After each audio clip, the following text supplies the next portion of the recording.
কেমন আছো শিক্ষার্থীরা? আশা করি তোমরা সবাই ভালো আছো, তাই না? আর আমাকে তো চিনেছই, তাই তো? আমি তো নুসরাত বিনতে আলম। প্রতি ক্লাসে তোমাদেরকে শুরুতেই বলি আমি নুসরাত বিনতে আলম রাজধানী স্কুল অ্যান্ড কলেজের পক্ষ থেকে তৃতীয় শ্রেণীর সকল শিক্ষার্থীকে বাংলাদেশ ও বিশ্ব পরিচয় ক্লাসে স্বাগত জানাচ্ছি, তাই না? এটা শুনতে শুনতে আর ক্লাস করতে করতে তোমরা এখন আমাদের সবাইকে মোটামুটি চিনে ফেলেছো। এই জন্য প্রতিদিন হয়তোবা আমি আমার পরিচয় নাও দিতে পারি, তারপরও আজকে একবার এভাবে বলে দিলাম। তো আজকে আমরা যে বিষয়টা নিয়ে আলোচনা করবো সেটা হলো অধ্যায় 2 এর যে সংক্ষিপ্ত প্রশ্ন উত্তরগুলো আসতে পারে এরকম কিছু প্রশ্ন এবং তার উত্তর। এখন এইখানে কি বিষয়বস্তুটা কি ছিল? মিলে মিশে থাকা। বইয়ের পৃষ্ঠা নম্বর 10 থেকে শুরু হয়েছে অধ্যায় 2। এখানে আমাদের বিষয়বস্তু ছিল কি? আলোচনার বিষয়বস্তু ছিল মিলেমিশে থাকা। কাদের সাথে মিলেমিশে থাকা? সমাজে আমরা যারা বসবাস করি একসাথে তাদের সবার সাথে মিলেমিশে থাকা। সে যেই ধর্মের হোক, যেই পেশার হোক, বা যেই ভাষাভাষী হোক, ইসলাম ধর্ম, হিন্দু ধর্ম, খ্রিস্টান ধর্ম, বৌদ্ধ ধর্ম, এই 4 রকম প্রধান ধর্ম আমাদের এই দেশে আছে। এই ধর্মের লোকেরা যে উৎসবগুলো পালন করে সেই উৎসবগুলোতেও আমরা মিলেমিশে সবাই একসাথে উদযাপন করব। উৎসবগুলোকে আরো আনন্দময় করে তোলার জন্য এর কোনো বিকল্প নাই, তাই না? আমরা যে ধর্মেরই হই না কেন, যেহেতু আমরা একই সমাজে বসবাস করি, তাই আমাদের সবার উচিত সবাইকে শ্রদ্ধা করা, অর্থাৎ সবার সাথে ভালো ব্যবহার করা। এবং ভালো ব্যবহার মানেই হলো তাদের সাথে মিলেমিশে থাকা এবং তারা যে কাজগুলো করে সেই কাজে বাধা প্রদান তো দূরের কথা, বরং আরও তাদের সাথে মিলেমিশে সেই কাজটা করা। এই জন্য এই অধ্যায়ের নাম দেওয়া হয়েছে মিলেমিশে থাকা। হ্যাঁ, তো আজকে এখান থেকে আমরা দেখবো যে এখানে ছোট ছোট প্রশ্নগুলো আসতে পারে, কেমন ধরনের হতে পারে সেগুলো নিয়ে প্রশ্নগুলো করবো, আবার সাথে সাথে আমরা উত্তরও করব। প্রথমে একটা প্রশ্ন দেখো, বাংলাদেশের কয়েকটি ক্ষুদ্র জাতিগোষ্ঠীর নাম লেখো। আমরা যেহেতু বইয়ের প্রথমে এখানে পেয়েছিলাম, পরিবারে আমরা মা বাবা ভাই বোন ও অন্যান্য আত্মীয় স্বজন নিয়ে একসঙ্গে বাস করি। আমাদের প্রতিবেশীদের মধ্যে বিভিন্ন ধর্ম, পেশা, বয়স ও চাকমা, মারমা, ত্রিপুরা, গারো, সাঁওতাল প্রভৃতি নৃগোষ্ঠীর মানুষ রয়েছে। তো এখানে কিন্তু আমরা এই প্রশ্নের উত্তরটা পেয়েছি। প্রশ্নটা ছিল যে ক্ষুদ্র নৃগোষ্ঠীর বাংলাদেশের কয়েকটি ক্ষুদ্র নৃগোষ্ঠীর নাম লিখো। প্রশ্নটা আমি লিখছি, তোমরাও আমার সাথে লিখতে পারো। যদিও প্রশ্ন লিখতে যদি মনে করো যে আমাদের খুব বেশি সময় লাগবে, তাহলে প্রশ্ন না লিখে মনোযোগ দিয়ে প্রশ্নটা শুনবে, কিন্তু উত্তরটা অবশ্যই লিখবে। হ্যাঁ, আর প্রশ্নগুলো তোমরা যেহেতু আমাদের স্কুল থেকে একটা যে হ্যান্ড নোট দেওয়া হয়েছে সেটা নিয়েছো, সেখানেও কিন্তু প্রশ্নগুলো আছে, সেখান থেকে পাবে। তারপরেও আমি লিখছি, বাংলাদেশের কয়েকটি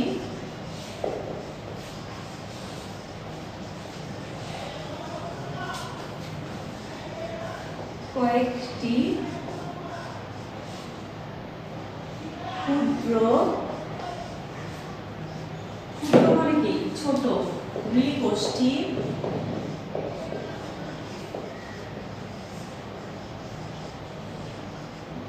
নাম লিখো। ঠিক এইভাবে প্রশ্নটা আসবে, এমন কোনো বাধ্যবাধকতা নাই। এমনও হতে পারে প্রশ্নে এভাবে আসতে পারে, বাংলাদেশের কয়েকটি ক্ষুদ্র নৃগোষ্ঠীর নাম কি কি, বা এমন হতে পারে যে এদেশে বসবাসকারী কয়েকটি উপজাতির নাম লিখো। ক্ষুদ্র নৃগোষ্ঠী আমরা আরেকভাবে বলি উপজাতি। তাহলে এভাবেও আমাদের প্রশ্ন হতে পারে। প্রশ্ন ঘুরিয়ে ফিরে বিভিন্ন রকম হতে পারে, আবার নাও হতে পারে, ঠিক সরাসরি এইভাবেই আসতে পারে। কিন্তু আমাদের বুঝতে হবে যে ক্ষুদ্র নৃগোষ্ঠী কারা, যারা বাংলাদেশে বসবাস করে কিন্তু হয়তো তাদের নিজস্ব ভাষা আছে, নিজস্ব সংস্কৃতি আছে, অনেক দিন থেকে তারা আমাদের দেশে বসবাস করে আসছে। এজন্য তাদেরকে আমরা আমাদের দেশের অধিবাসী মনে করি। জনসংখ্যার দিক দিয়ে যদি গণনা করি, তাদেরকেও কিন্তু আমাদের দেশের মানুষ হিসাবেই ধরা হয়। তারপরেও যেহেতু তাদের আলাদা ভাষা আছে, আলাদা সংস্কৃতি আছে, এজন্য তাদের উৎসবও ভিন্ন ভিন্ন হতে পারে। আর এই সংখ্যাটা খুব কম, যেহেতু আমাদের যে জাতি আমরা আছি, বাঙালি জাতি, এদের মধ্যে এদের সংখ্যা কম, সেই জন্য এদেরকে ক্ষুদ্র নৃগোষ্ঠী বলা হয়। এখন উত্তরটা লেখার সময় আমরা এইভাবে বুঝিয়ে লিখব। বাংলাদেশের কয়েকটি ক্ষুদ্র নৃগোষ্ঠীর নাম হলো। এই লিখোর ক্ষেত্রে আমি যদি বাদ দিয়ে প্রশ্নে আছে লিখো, আমরা এইভাবে লিখতে পারি সবটুক এই অংশের প্রশ্নের সব কিছু লিখে ক্ষুদ্র নৃগোষ্ঠীর নাম হলো, তারপরে পরপর গিয়ে লিখবো উত্তরগুলো। দেখো কিভাবে লিখতে পারি। বাংলাদেশের কয়েকটি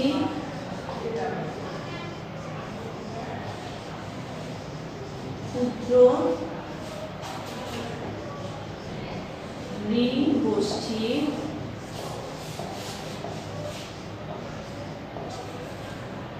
নাম, এগুলো আমি লিখেছি। তারপরে আছে এখানে লিখো, আমি এভাবে লিখতে পারি নিচে লেখা হলো, অথবা শুধু লিখতে পারি হলো, নাম হলো, এটাও লিখতে পারি। এর পরিবর্তে লিখতে পারি লেখা হলো,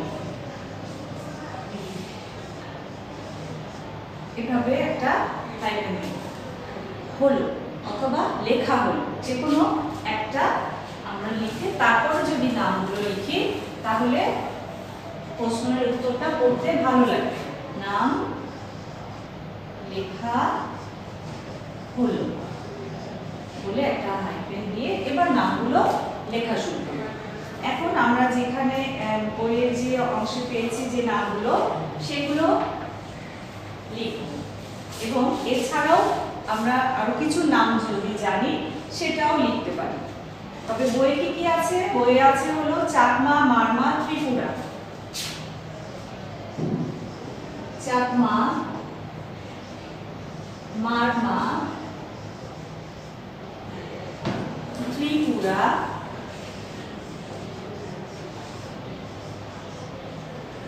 তারপরে আছে গারো,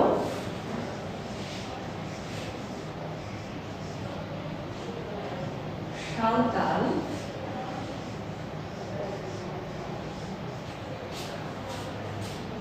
আমাদের এখানে যে হ্যান্ডনোট আছে সেখানে আমি আরো কিছু নাম যোগ করেছি, যেমন হলো মণিপুরি। এগুলো বইয়ে এই অধ্যায়তেই নাই, তবে অন্য অধ্যায়ে আমরা পরে পড়ব।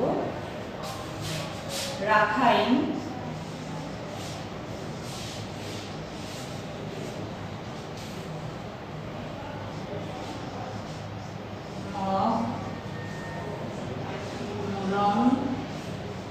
ইত্যাদি।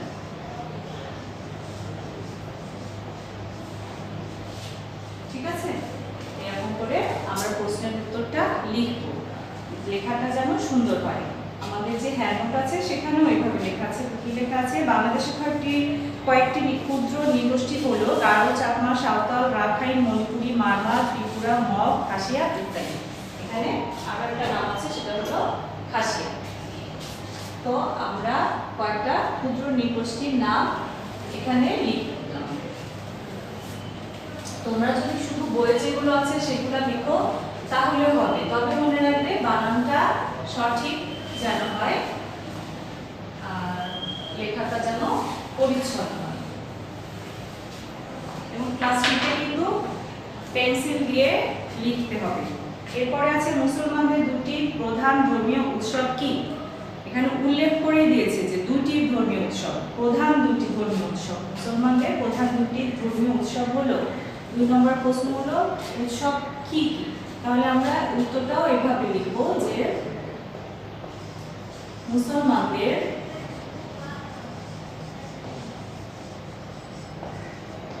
প্রধান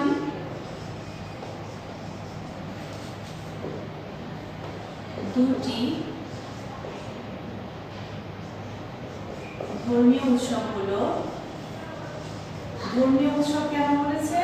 কারণ এই যে উৎসবটা সেটা ধর্মীয় কারণে পালন করা হয়।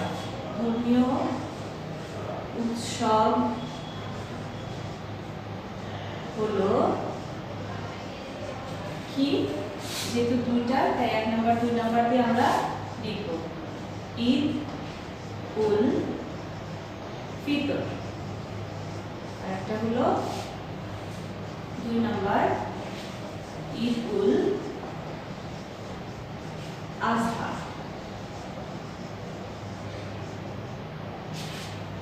ঠিক আছে, ঈদুল ফিতর আর ঈদুল আজহা। এরপরে বলেছে 3 নম্বরে হিন্দুদের প্রধান পূজা নাম লিখো। হিন্দুদের প্রধান যে পূজাটা, আমরা কয়েকটা নাম পেয়েছি বইয়ের ভিতরে, আর আমরা জানি যে বিভিন্ন রকম পূজা হিন্দুদের ধর্মে পালন করা হয় সারা বছর জুড়ে। এর মধ্যে যেটা প্রধান সেটা যদি বলি তাহলে হিন্দুদের প্রধান পূজার নাম হলো, হিন্দুদের প্রধান পূজার নাম হলো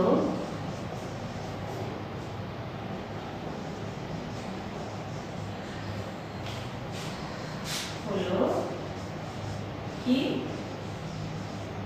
দুর্গা পূজা।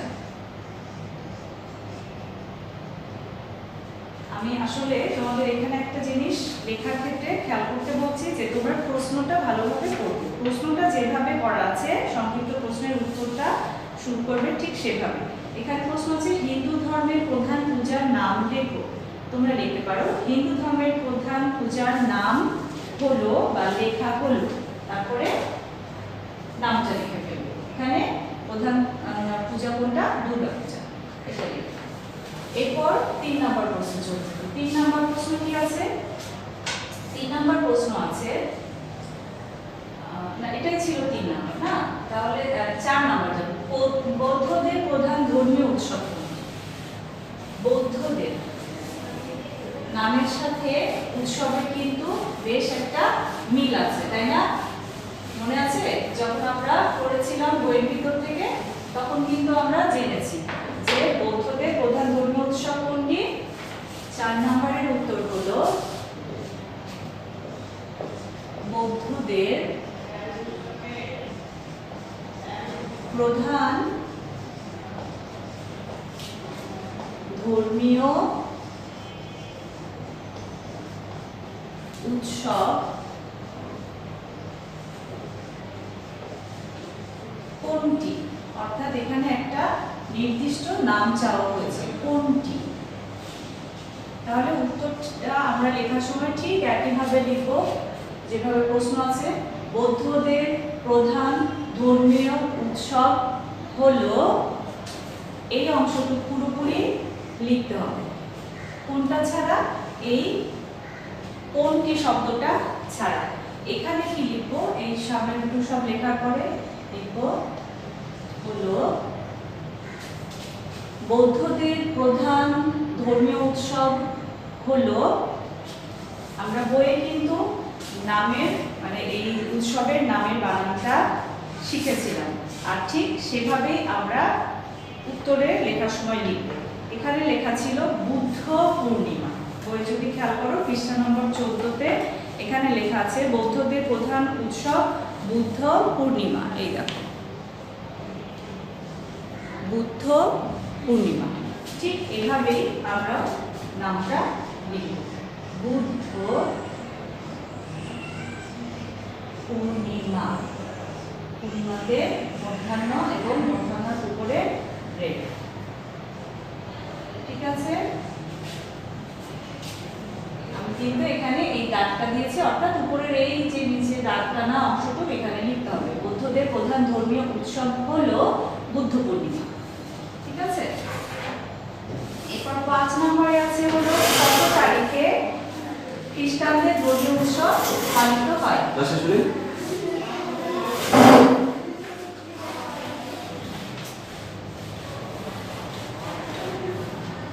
কত তারিখ?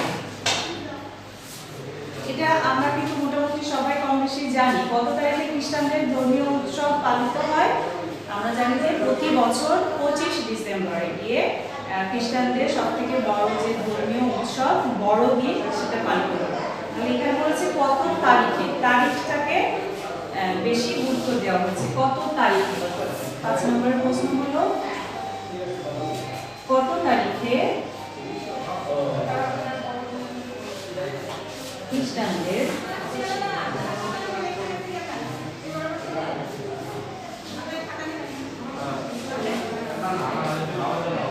ধর্মীয় উৎসব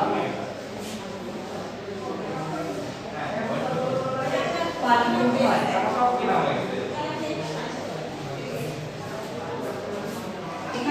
বলেনি যে খ্রিস্টানদের প্রধান ধর্মীয় উৎসব কি। এখানে যেহেতু বলেছে তারিখটা জানতে চাওয়া হয়েছে, তারিখটাকে আমাদের খুব সুন্দরভাবে লিখতে হবে। লিখতে হবে কি প্রতি বছর কত তারিখে, প্রতি বছর 25শে ডিসেম্বর, তারপরে খ্রিস্টানদের প্রধান ধর্মীয় উৎসব পালিত।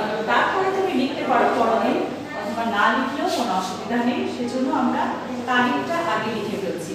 প্রতি বছর শেষ তোমার সমস্যা হয়ে গেছে না একটা দিকে? আমি ভিডিও 50 হ্যাঁ ভিডিও ও 25 ডিসেম্বর।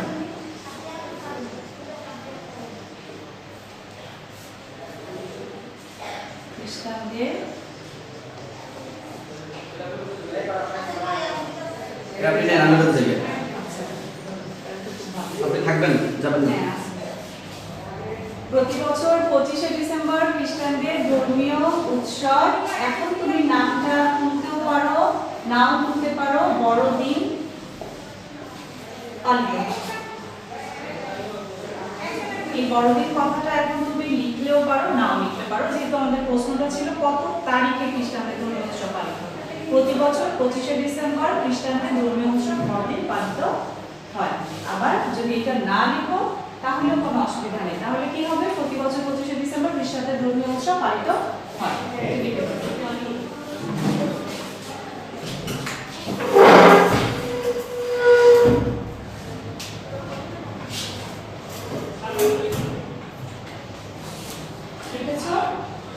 এখন আমরা 6 নম্বর প্রশ্নের উত্তরে যাব। 6 নম্বর প্রশ্ন হলো পরিবারে আমাদের আমরা কাদের সাথে একসঙ্গে থাকি। এটা তো আমাদের না লিখলেও চলবে, কারণ আমরা সবাই জানি পরিবারে আমরা কারা একসাথে থাকি। পরিবার কি? আমরা যে বাসায় থাকি, তোমরা যখন বাড়িতে আছো, বাসাতে আছো, সেখানে আর কে কে থাকেন? আর কে কে থাকেন হলো বাবা মা, ভাই বোন, কারো কারো হয়তো দাদা দাদি, নানা নানি, চাচা চাচি, এনারাও থাকতে পারেন, অর্থাৎ খুব কাছের যারা আত্মীয় স্বজন আছে তারাও, এগুলো আমাদের পরিবারের সদস্য। এখানে তাদের সাথেই আমরা পরিবারে একসঙ্গে থাকি।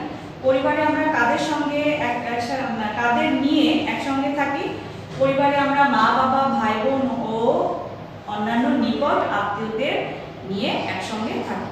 এখানে আমাদের প্রশ্নের সাথে উত্তরটা ঠিক এইভাবে বুঝিয়ে একসাথে লিখবে। যেমন হলো প্রশ্ন, পরিবারে আমরা কাদের নিয়ে,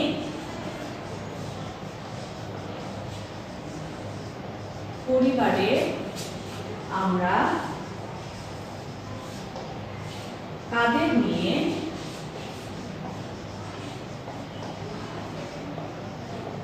একসঙ্গে থাকি।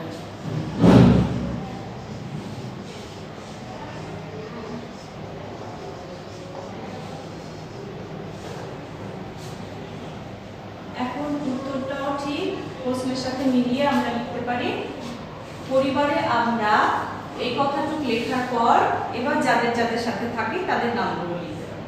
পরিবারে আমরা বাবা মা, ভাই বোন এবং অন্যান্য নিকট আত্মীয়দের নিয়ে একসঙ্গে থাকি। তাহলে প্রশ্নটা যেহেতু এইটা না, প্রশ্নের শব্দটা হলো এইটা, এখানে আমাদের উত্তরটা সাজিয়ে লিখতেই হবে। দেখো কিভাবে, পরিবারে আমরা কাদের নিয়ে থাকি, যার যার পরিবারের কথা আমরা জানি, আশেপাশে যাদের পরিবারদেরকে আমরা দেখেছি সেখান থেকে আমরা দেখতে পাই যারা বাবা মা, তারপরে হলো ভাই বোন ও অন্যান্য, যেমন হলো সবার নাম না লিখে আমি এখানে অন্যান্য নিকট আত্মীয় লিখছি, অর্থাৎ দাদা দাদি, নানা নানি, চাচা চাচি, এনারা হলেন আমাদের নিকট আত্মীয়। তাই সব না লিখে, যেহেতু ছোট প্রশ্ন সেজন্য একটু ছোট করে আমরা লেখার জন্য একবারে লিখছি অন্যান্য নিকট আত্মীয় নিয়ে। এবার আবার প্রশ্নের সাথে মিলিয়ে লিখছি, নিয়ে একসঙ্গে থাকি।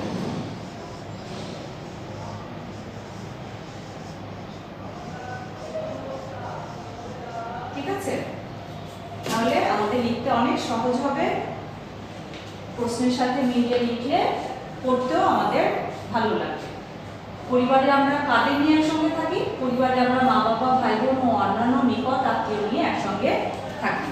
এখন এই প্রশ্নের উত্তর হয়তো বা বইয়ে একভাবে আছে, বা হ্যান্ড নোটে একভাবে আছে, বা হয়তো একই রকম আছে। তোমরা তোমাদের মতো করে গুছিয়ে দিও। আচ্ছা, আজানের জন্য না আমি একটু অফ রেখেছিলাম। এখন 7 নম্বর প্রশ্নটা কি আছে? আমাদের দেশের প্রধান ধর্ম কয়টি? আমরা আমাদের বই পড়েছি আমাদের দেশে প্রধান ধর্ম 4টি। কি কি ছিল? প্রধান ধর্ম 4টি কি ছিল? ইসলাম ধর্ম, হিন্দু ধর্ম, বৌদ্ধ ধর্ম এবং খ্রিস্টান ধর্ম। এই 4টা ধর্মের লোক প্রধানত আমাদের দেশে বসবাস করে। এছাড়াও আছে, তবে প্রধান হলো এই 4টি। ঠিক একইভাবে আমরা প্রশ্নের সাথে মিলিয়ে উত্তরটা লিখে ফেলব। সব কিছু লিখবো এখানে, আমাদের দেশে প্রধান ধর্ম সব লিখবো। ঠিক আছে, একটু এভাবে লিখবো। ধর্ম শুধু কয়টির জায়গায়, এইটা যেহেতু প্রশ্ন, এখানে লিখবো আমরা 4টি। আচ্ছা, বানান করেও লিখতে পারি আর এমনিও লিখতে পারি, যে কোনো ভাবে। 4টি, ব্যাস হয়ে গেল আমাদের। খুব সহজ, শুধুমাত্র খেয়াল রাখতে হবে প্রশ্নের সাথে গুছিয়ে উত্তরটা দেওয়া হচ্ছে কিনা।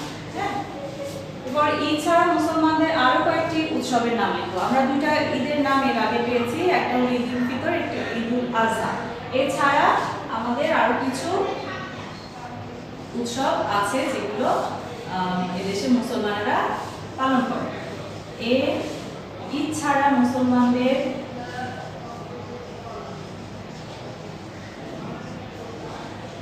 আরো কয়েকটি, ঠিক একইভাবে কিন্তু আমি লিখে যাচ্ছি প্রশ্নের মতো করে, আরো কয়েকটি উৎসবের নাম হলো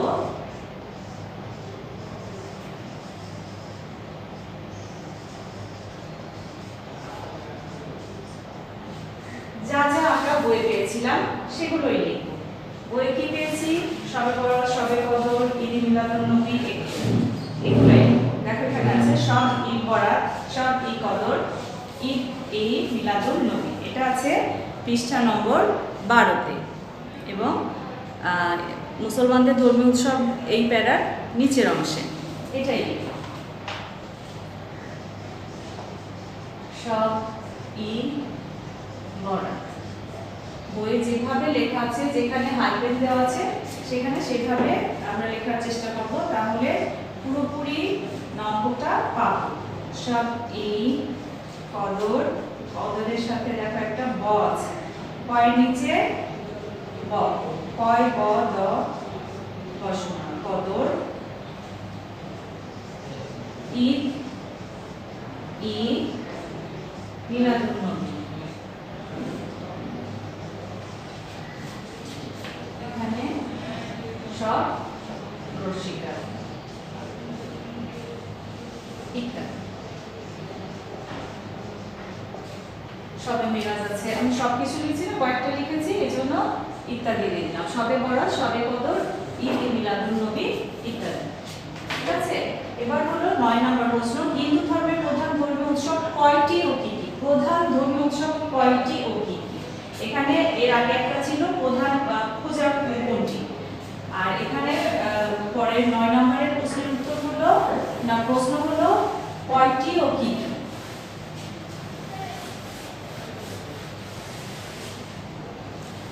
আমরা এখানে যেহেতু বইয়ে পেয়েছি 3টা পূজার নাম, তাই আমরা এখানে লিখব হিন্দুদের প্রধান ধর্মীয় উৎসব 3টি। তা হলো দুর্গা পূজা, সরস্বতী পূজা ও লক্ষ্মী পূজা। আমরা বইয়েও এটা পেয়েছি, যার জন্য আমরা উত্তরটাও ঠিক সেভাবেই লিখব। হিন্দু ধর্মের প্রধান ধর্মীয় উৎসব কয়টি ও কি কি? আমি এবার আর প্রশ্ন লিখছি না, মুখে আরেকবার বলছি। এটা 9 নম্বর প্রশ্ন হলো হিন্দুদের প্রধান ধর্মীয় উৎসব কয়টি ও কি কি? আমরা যেহেতু বইয়ে পৃষ্ঠা নম্বর 12-তে বইয়ের মধ্যে পেয়েছি যে এখানে দেখো হিন্দু ধর্মে প্রায় সারা বছর নানা রকম পূজার আয়োজন করা হয়। এর মধ্যে প্রধান পূজাগুলো হচ্ছে দুর্গা পূজা, সরস্বতী পূজা ও লক্ষ্মী পূজা। তাই প্রশ্নের সাথে মিলিয়ে প্রশ্নটা ছিল এমন যে হিন্দু ধর্মের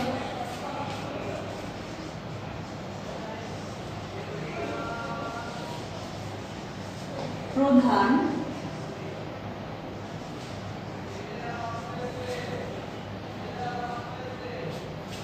ধর্মীয় উৎসব কয়টি জায়গায় আমরা লিখব তিনটি। কি কি সেগুলো হলো, যেহেতু তিনটি উল্লেখ করে দিলাম তাই আমি এখানে নম্বর ব্যবহার করব। দুর্গা পূজা, 2 নাম্বার হলো লক্ষ্মী পূজা, ক্ষীর নিচে ম, লক্ষ্মী পূজা, নিচে ম পূজা। আর 3 নাম্বার হলো সরস্বতী পূজা। 3টা নাম লিখলাম। আচ্ছা, সরস্বতীতে বইয়ের যেহেতু দীপিকার আছে, আমি দীপিকারটাই ব্যবহার করি। হ্যাঁ, সরস্বতী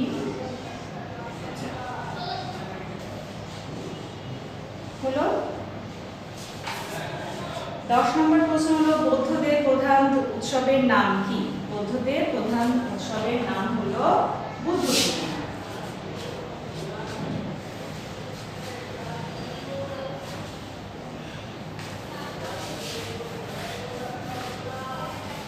বুদ্ধ পূর্ণিমা বানানটা আমরা ঠিক ওই মতো করে লিখব। এখানে হলো কয় নাম্বার? 10 নাম্বার। বৌদ্ধদের প্রধান উৎসবের নাম কি?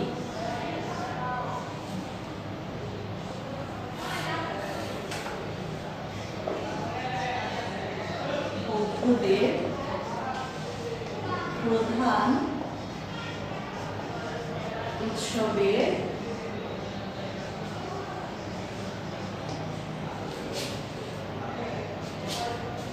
নাম কি?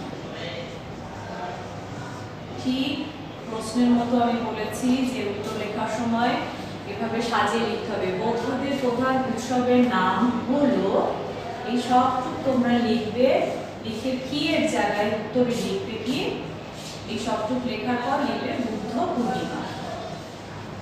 বুদ্ধ পূর্ণিমা, এখানে মূর্ধন্য কিন্তু অবশ্যই এটা খেয়াল রাখবে। আর মূর্ধন্যর উপরে রেফ, রেফটা কোথায় আবার দেখো বইয়ে আছে, আমরা বইয়ের বানানটাই লিখব। এখানে পৃষ্ঠা নম্বর 14-তে আছে বৌদ্ধদের প্রধান ধর্মীয় উৎসবের নাম বুদ্ধ পূর্ণিমা, এই বানানটাই আমাদের লিখতে হবে। হ্যাঁ, এখানে বৌদ্ধ পূর্ণিমা আমরা লিখব না, আমরা লিখব বুদ্ধ পূর্ণিমা। বুদ্ধ হয়ে গেল। এবার পূর্ণিমা বানানে দীর্ঘকার এবং মূর্ধন্যয় রেফের সাথে রসিকার, বুদ্ধ পূর্ণিমা। পুরো লাইনটা লিখব। হ্যাঁ, অল্প লিখব না। বৌদ্ধদের প্রধান উৎসবের নাম হলো বুদ্ধ পূর্ণিমা। ঠিক আছে, এবার 11 নম্বর হলো মাঘী পূর্ণিমা কোন ধর্মের উৎসব? মাঘী পূর্ণিমা কোন ধর্মের উৎসব? আমরা পূর্ণিমা দিয়ে দুটো উৎসবের নাম পেয়েছি, একটা বুদ্ধ পূর্ণিমা আর একটা হলো মাঘী পূর্ণিমা। মাঘ মাসের পূর্ণিমার সময় এই উৎসবটা পালিত হয় দেখে এর নাম মাঘী পূর্ণিমা। মাঘী পূর্ণিমা কোন ধর্মের উৎসব?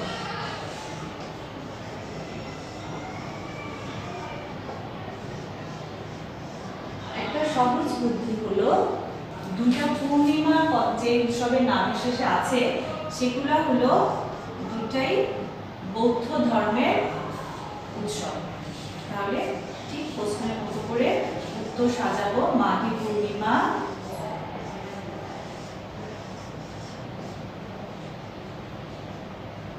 বৌদ্ধ ধর্মের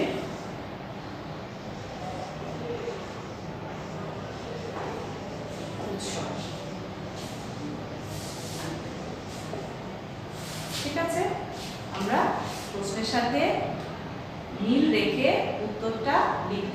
মাঘী পূর্ণিমা বৌদ্ধ ধর্মের উৎসব। 12 নম্বর হলো কোন দিনে বৌদ্ধ পূর্ণিমা পালন করা হয়? কোন দিনে? যেদিন বৌদ্ধদের যে প্রধান ধর্মীয় উৎসব বৌদ্ধ পূর্ণিমা পালন করা, ওই দিন কিন্তু গৌতম বুদ্ধের জন্মদিন ছিল। ওই জন্মদিনটাতেই আমরা দেখি যে বৌদ্ধরা তাদের প্রধান ধর্মীয় উৎসব বুদ্ধ পূর্ণিমা পালন করে থাকে, অর্থাৎ গৌতম বুদ্ধের জন্মদিন। ওই ধর্মের প্রবর্তক ছিলেন হলো, বৌদ্ধ ধর্মের প্রবর্তক হলেন গৌতম বুদ্ধ, এবং তার জন্মদিনে বৌদ্ধরা বুদ্ধ পূর্ণিমা পালন করে থাকে। তাহলে গৌতম বুদ্ধকে এটাও কিন্তু আমরা জেনে ফেললাম, তাই না? গৌতম বুদ্ধ হলো বৌদ্ধ ধর্মের প্রবর্তক, উনি ওই ধর্মটার প্রচলন করেছিলেন এবং ওই ধর্ম সম্পর্কে সবাইকে জানিয়েছিলেন।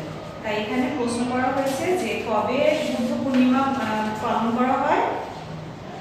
গৌতম বুদ্ধের জন্মদিনে বুদ্ধ পূর্ণিমা পালন করা হয়। এখানে আমরা এভাবেই লিখব, আমি শুধু উত্তরটা লিখছি, ঠিক আছে? 11 নম্বর 12 নম্বর প্রশ্নের উত্তরটা লিখছি, তোমরা প্রশ্ন তো তোমাদের হ্যান্ডনোটে পেয়ে যাবে। গৌতম বুদ্ধের জন্মদিনে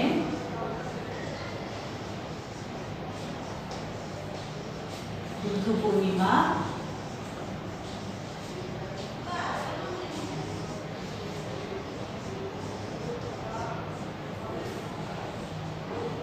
পালন করা হয়।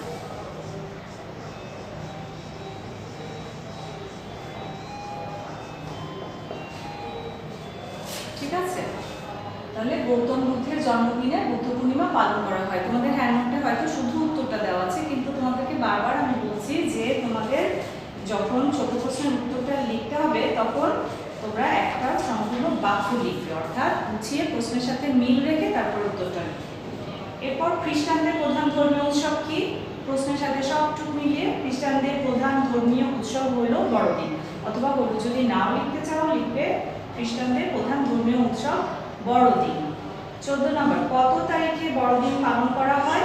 তারিখটা বলা হয়েছে এখানে বলতে, তাই আমরা প্রথমে তারিখটা লিখব। প্রতি বছর 25 ডিসেম্বর বা 25শে ডিসেম্বর বড়দিন পালন করা হয়। 25শে ডিসেম্বর কার জন্মদিন? 25শে ডিসেম্বর যীশু খ্রিস্টের জন্মদিন, অর্থাৎ খ্রিস্টান ধর্মের যে প্রবর্তক, একটু আগে যে বললাম বৌদ্ধ ধর্মের প্রবর্তক ছিলেন গৌতম বুদ্ধ, আর খ্রিস্টান ধর্মের প্রবর্তক হলেন যীশু খ্রিস্ট।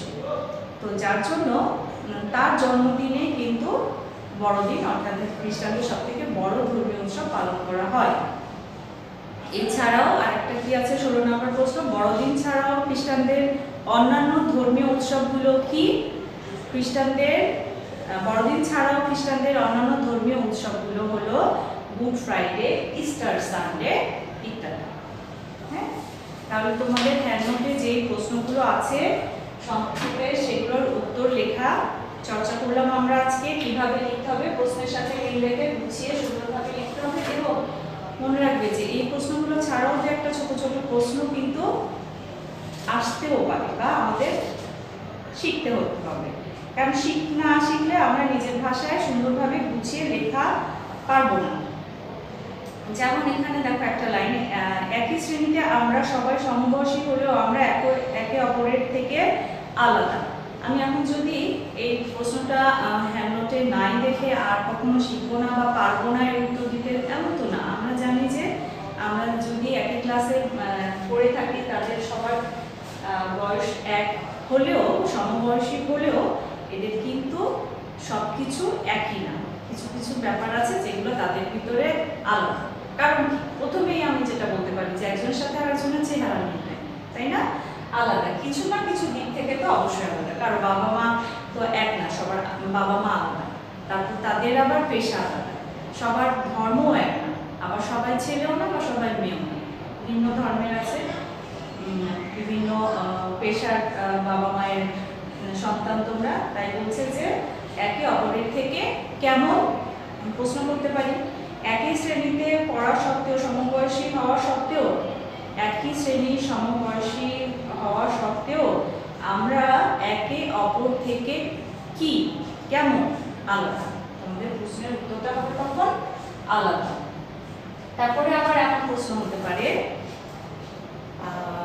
বিশেষ চাহিদা সম্পন্ন শিশুদের কিসের প্রয়োজন হয়? বিশেষ চাহিদা সম্পন্ন শিশুদের বিশেষ যত্নের প্রয়োজন হয়। আর আমাদের একে অন্যকে কি করা উচিত? আমাদের একে অন্যকে সহায়তা করা উচিত, শ্রদ্ধা করা উচিত।